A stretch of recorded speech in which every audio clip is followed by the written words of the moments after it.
Hello dear students, मैं सौरभ शर्मा और आप देख रहे हैं एसएससी का तूफान चैनल। स्टूडेंट्स, आज की वीडियो में हम आपको रिएक्शन बैलेंस करना सिखाएंगे। ऑल्दो इससे पिछली वीडियो में भी हमने आपको रिएक्शन बैलेंस करना सिखाया था, तो आज ही रिएक्शन बैलेंस करने का दूसरा वीडियो है। आइए शुरू करते हैं। देखिए, मैंने कुछ रिएक्शंस यहाँ पर लिख रखी हैं, ठीक है। इनको आप जो है वीडियो को पॉज करके नोट कर लीजिए पहले, उसके बाद मैं एक एक यहाँ पर बैलेंस करके दिखाता जाऊँगा और फिर रफ करता जाऊँगा, ठीक है। तो आप पहले नोट कीजिए।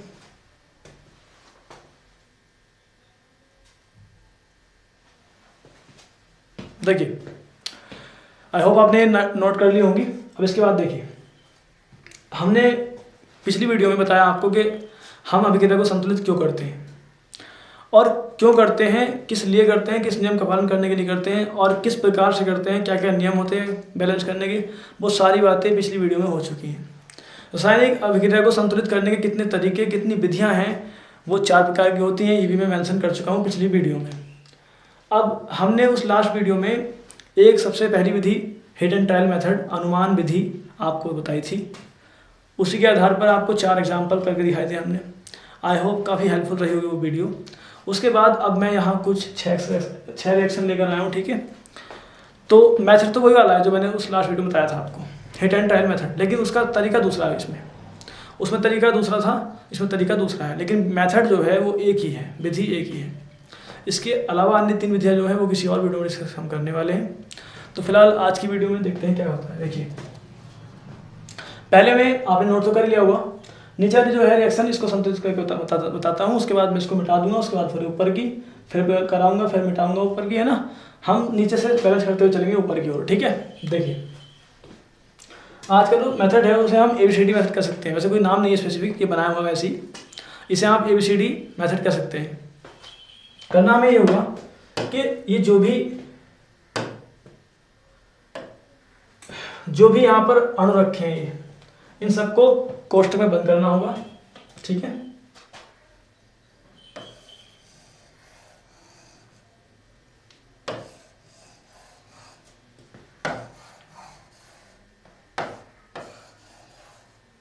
उसके बाद इनको ABCD मान देना होगा। ये मान लीजिए A है, ये मान लीजिए B है, ये मान लीजिए C है, ये मान लीजिए D है। और फिर जितने परमाणु इस पूरी रिएक्शन में लगे हुए हैं उन सबके गुणांकों की तुलना करनी पड़ेगी। तो गुणांक कौन है यहाँ पर, जो हमने ABCD माने हैं, ये गुणांक है, रससमीकरणमितीय गुणांक, इनकी तुलना करनी होगी। देखिए, तुलना देखते हैं। पहले n की तुलना से n की तुलना से क्या होता है। देखिए, n यहाँ पर 1 है, तो यहाँ से a आपको कितना मिलेगा, a आपको मिलेगा 1। अब यहाँ तो n है नहीं, एरो का मतलब बराबर, आगे बढ़ते हैं। n यहाँ पर है, यहाँ पर, तो यहाँ से एक है n यहाँ पर, तो c कितना मिलेगा यहाँ से 1। आगे n नहीं है, नहीं, समीकरण नंबर 1 हो गई। उसके बाद अब और कौन इसमें हाइड्रोजन है, तो हाइड्रोजन की तुलना से इससे समीकरण बनाते हैं। हाइड्रोजन यहाँ पर 3 है, तो इसका मतलब यहाँ पर A आपको 3 मिलेंगे, 3A होगा। जितने भी यहाँ पर परमाणु संख्या होगी उतने बाहर का जो A है या B है वो हो जाएगा संख्या में। समीकरण हमें ABCD की बनानी है ताकि हम ABCD का मान निकाल कर और वापस पुनः यहाँ पर रख दें और समीकरण संतुलित हो जाए, ठीक है। तो यहाँ से 3A मिला। हाइड्रोजन यहाँ पर नहीं है, चलिए आगे बढ़ते हैं। एरो का मतलब बराबर है, यहाँ हाइड्रोजन है, नहीं है, छोड़ देते हैं। यहाँ पर है, यहाँ पर 2 हाइड्रोजन परमाणु है, तो D कितने मिलेंगे यहाँ से, 2D मिलेंगे यहाँ से, समीकरण नंबर 2 हो गया। उसके बाद और भी यहाँ पर ऑक्सीजन और चल रहा है, तो ऑक्सीजन की तुलना से ऑक्सीजन यहाँ पर कितना है, 2, तो यहाँ से B कितने मिलेंगे, 2B मिलेंगे।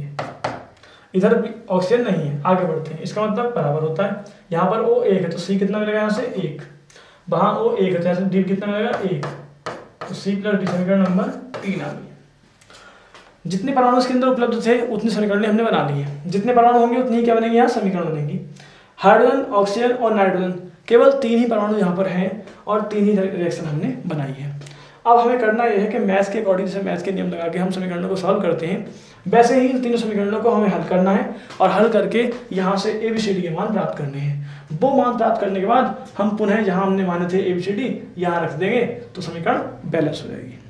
ये मेथड काफ़ी अच्छा है तो हिट एंड ट्रायल ही, लेकिन उसके तरीके से थोड़ा सा तरीका अलग है, इसलिए अच्छा भी है। अच्छा इसलिए है क्योंकि उसमें कभी कभी क्या होता है, जब हम जैसे लास्ट वीडियो में आपने देखा होगा कि हम वहाँ पर ना अनुमान लगाते हैं, एक तरह से तुक्का लगाते हैं कि यहाँ पर कितना लगा 4, यहाँ पर कितना लगा 2 लगाने से वो वाला बिगड़ गया, फिर वो बैलेंस किया तो ये वाला बिगड़ गया। तो कभी कभी इसमें सही करने में, बैलेंस करने में, बिगाड़ने में बहुत टाइम खराब हो जाता है और कभी कभी काफ़ी टाइम लग जाता है एक रिएक्शन को बैलेंस करने में, अगर कोई टफ सी रिएक्शन आ जाए तो। लेकिन ये अच्छा है, इसमें जो है आपको एक बार समीकरण बनाने के बाद इनको हल करना है और ABCD के मान निकालने हैं, वो सटीक ही आएंगे, आपको यहाँ रख देने हैं, ईजिली बैलेंस हो जाएंगे। इसमें आपको अनुमान लगाना होगा, तुक्का लगाना होगा, टाइम उसमें ज़्यादा खर्च हो जाएगा, उसमें टाइम ज़्यादा खर्च होता है, यहाँ टाइम ज़्यादा खर्च नहीं होगा। एक बार आपने रिएक्शन बना ली, रिएक्शन के लिए इक्वेशन बना ली, नीचे समीकरण बना ली, बस फिर तो आसान है। देखिए अब ये जो ABCD है इनके मान निकालने आपको हैं, और सबसे पहले इसमें एक खास बात यहाँ पर है, ये है कि आप इनमें से किसी भी ABCD क्या है, गुणांक है, किसी भी गुणांक का मान एक मान सकते हैं, इनमें से किसी का भी एक मान आप मान सकते हैं। तो मैं मान लेता हूँ कि A का मान 1 है, तो मैंने यहाँ माना कि A बराबर 1 है खुद से। ये ABCD जो है इनका किसी का एक का गुणांक का आप मान 1 मान लीजिए अपनी मर्जी से, मैंने 1 का मान लिया, तो 1 में अगर मैं यहाँ रखूँगा यहाँ, तो C का मान कितना आ जाएगा, 1 आ जाएगा। तो यहाँ से C का मान भी कितना आ जाएगा, 1 आ जाएगा। क्लियर है? अगर A का मान 1 आपने मान लिया और यहाँ रखा तो C का मान कितना आ जाएगा, 1। तो 2 मान तो क्लियर हो गए। अब अगर A का मान 1 आप यहाँ रखेंगे तो 1 या 3 हो जाएगा, और 2 यहाँ नीचे आके भाग करेगा तो 3/2 D का मान आ जाएगा। तो यहाँ से D का मान आ जाएगा 3/2। ठीक है। और अब ध्यान दीजिए, अगर आप यहाँ देखिए C और D के मान आ चुके हैं, C का मान अगर आप यहाँ रखें 1 और D का मान आप यहाँ रखें तो B का मान इससे निकल जाएगा। चलिए निकालते हैं। देखिए 2B बराबर C का मान 1 है प्लस D का मान 3/2 है। सॉल्व करते हैं तो 2 एकन 2 और 1 3/5, सॉरी 2 एकन 2 और 3 5/2 आ जाएगा यहाँ, और यहाँ 2B। तो B बराबर कितना हो जाएगा, 2 इधर गुणा कर लेगा, 2 दूनी हो जाएगा यहाँ 4, 5/4। तो ये आ गया आपका B का मान 5/4। अब देखिए A B C D सबके मान आ चुके हैं, ये सारे मान पुनः जो है यहाँ यहाँ यहाँ रख दीजिए, आपकी समीकरण संतुलित हो जाएगी। ठीक है। चलिए अब स्पेस कम रह गया है, आप इसे नोट कीजिए, उसके बाद मैं मिटा के ऊपर करता हूँ, अलग से करता हूँ। ठीक है, चलिए note down it.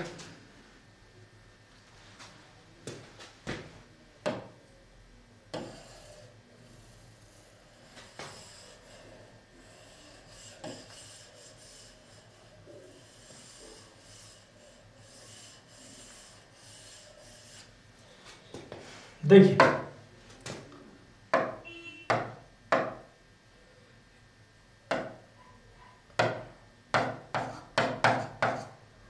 NH3 plus O2 arrow NO plus H2।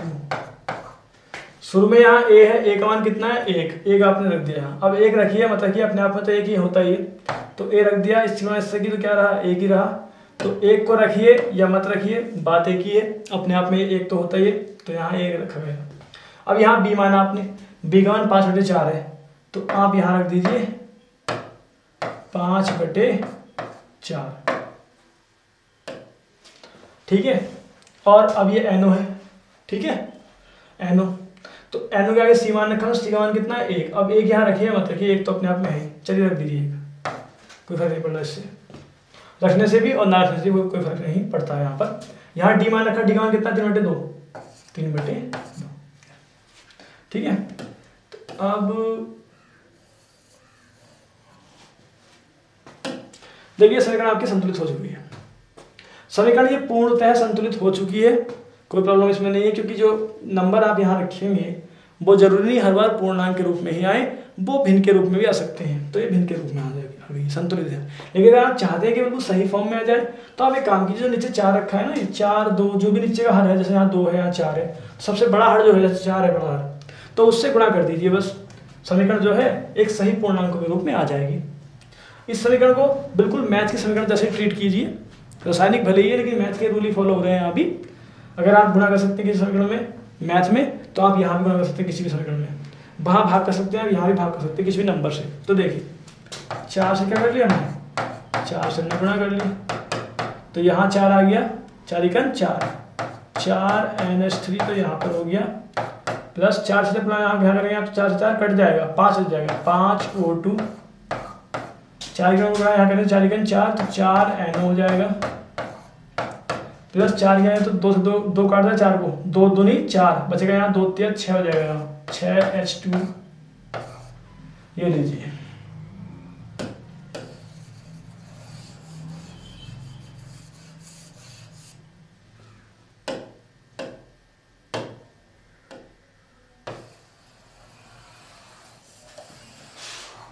ये लीजिए, ये समीकरण संतुलित है, चेक कर लीजिए। नाइट्रोजन 4 बैलेंस, 4 3 12 हाइड्रोजन यहाँ पर है और 6 दूनी 12 हाइड्रोजन यहाँ पर है।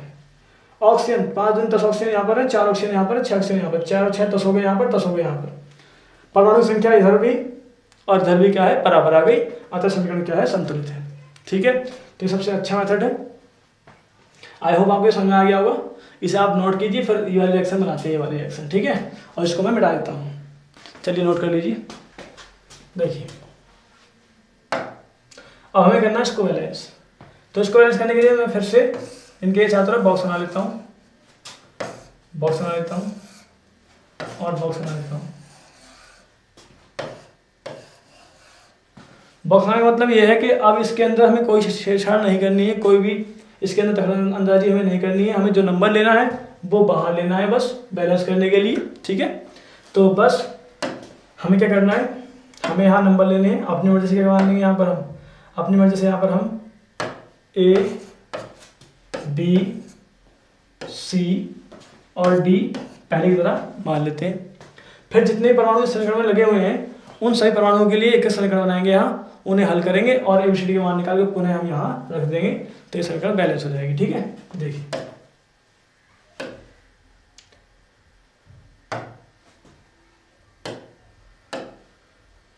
यहाँ पर Fe के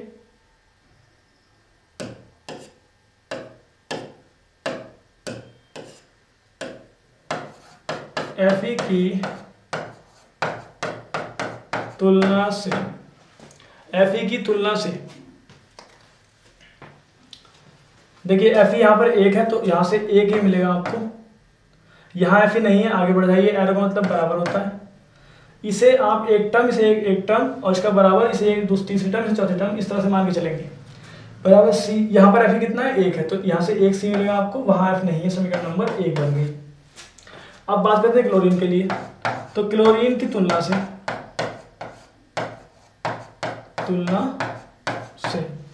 क्लोरीन यहाँ 3 संख्या में, और तो यहाँ से ऑक्सीजन A कितने मिलेंगे आपको 3A। यहाँ क्लोरीन नहीं है, आगे बढ़ जाते हैं, इसका मतलब बराबर है, यहाँ नहीं है वहाँ पर 1 है तो 1D मिल जाएगा आपको, समीकरण नंबर 2 आ जाती है। अब आपको हाइड्रोजन कितना है यहाँ पर, हाइड्रोजन यहाँ पर है 2, तो पहले तो हाइड्रोजन की तुलना से, कभी कभी स्टूडेंट्स यहाँ पर H2 कर लेते हैं, तो H2 नहीं करना, हमें केवल परमाणु लेना है। ये H2 पूरा एक अणु हो जाता है, हमें केवल H लेना है, H की तुलना से, H मतलब हाइड्रोजन।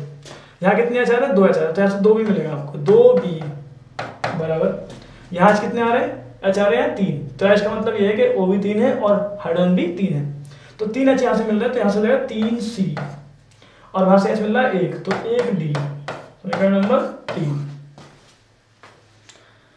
देखिए H के लिए भी आ गया, C के लिए, Cl के लिए भी आ गया, F के लिए आ गया, O रह गया बस, O फॉर ऑक्सीजन, तो ऑक्सीजन की तुलना से ऑक्सीजन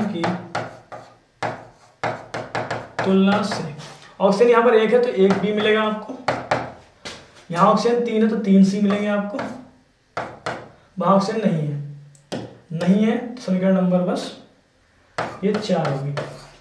अब ये 4 समीकरण मिली है, जैसे मैथ में होती है, इनको आपको हल कर लेना है और ABCD के मान निकाल कर यहाँ रख देने हैं, समीकरण संतुलित हो जाएगी। ठीक है, तो करना क्या है कि किसी भी एक गुणांक को आपको खुद से एक मान लेना है। तो मैंने A को 1 मान लिया, आपकी मर्जी है, किसी को मान सकते हैं, लेकिन सुझाव ये रहेगा मेरा कि जो सबसे ज़्यादा लगा हुआ है हर समीकरण में उसी को आप 1 मानिए, क्योंकि उससे जो है सरलता आ जाएगी। ठीक है, आपने 1 माना और 1 यहाँ रखा, तो C का मान भी कितना आ गया यहाँ से, C का मान भी यहाँ से 1 आ गया। अब अगर A का मान 1 मैंने यहाँ रख दिया तो 3 गुना 3, D का मान कितना आ जाएगा यहाँ से 3, तो D का मान भी कितना आ गया, 3 आ गया। ठीक है, अब अगर C का मान 1 है वो आप यहाँ रखेंगे, C का मान 1 है वो आप यहाँ रखिए समीकरण नंबर 4 में, तो 3 गुना 3, B का मान कितना आ जाएगा, 3 हो जाएगा। यहाँ से D का मान भी कितना आ जाएगा, 3 हो जाएगा। ठीक है, अच्छा अब D रह गया बस हमारा, नहीं D भी आ गया, C भी आ गया, सारे आ गए हमारे पास, ABCD चारों आ चुके हैं हमारे पास। बस चारों हमें कहाँ रखने हैं, यहाँ यहाँ यहाँ रखने हैं और समीकरण संतुलित हो जाएगी। तो स्टूडेंट्स स्पेस नहीं है, पहले आप इसको नोट कीजिए, उसके बाद मैं रफ करके यहीं पर जो है समीकरण संतुलित करता हूँ। ठीक है, चलिए नोट डाउन इट। देखिए FeCl3 plus H2O arrow FeOH thrice और HCl प्लस, ये समीकरण हमारे पास है जो ऊपर लिखी हुई मैंने यहाँ उतार दी। अब देखिए यहाँ पर A की वैल्यू कितनी है, 1, तो 1 यहाँ रखिए। यहाँ पर B है, B की वैल्यू कितनी है, 3 यहाँ पर रख दीजिए। C की वैल्यू कितनी है, 1 यहाँ रख दीजिए। D की वैल्यू कितनी है, 3 यहाँ रख दीजिए। बस हो गई बैलेंस। ठीक है,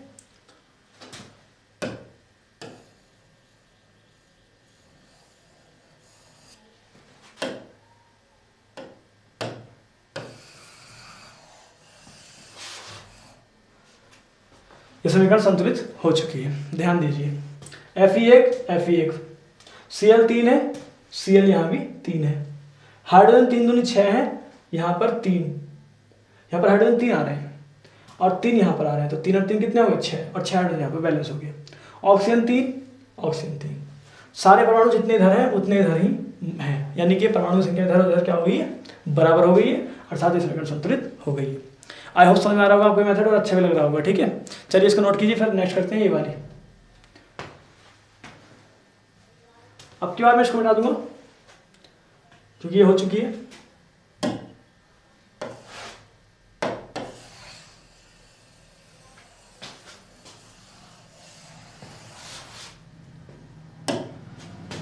चलिए तो गाइस इस वीडियो में इतना काफ़ी है, और मैंने 2 बैलेंस कर दिए नीचे, उसी मेथड से उसी तरीके से आप ऊपर की आराम से कर सकते हैं। ठीक है, तो ऊपर की आप खुद करिएगा, ये होमवर्क रहेगा आपके लिए, और मिलते हैं नेक्स्ट वीडियो में नए मेथड के साथ। ठीक है, तो आज के लिए काफ़ी है, चलिए बाय बाय।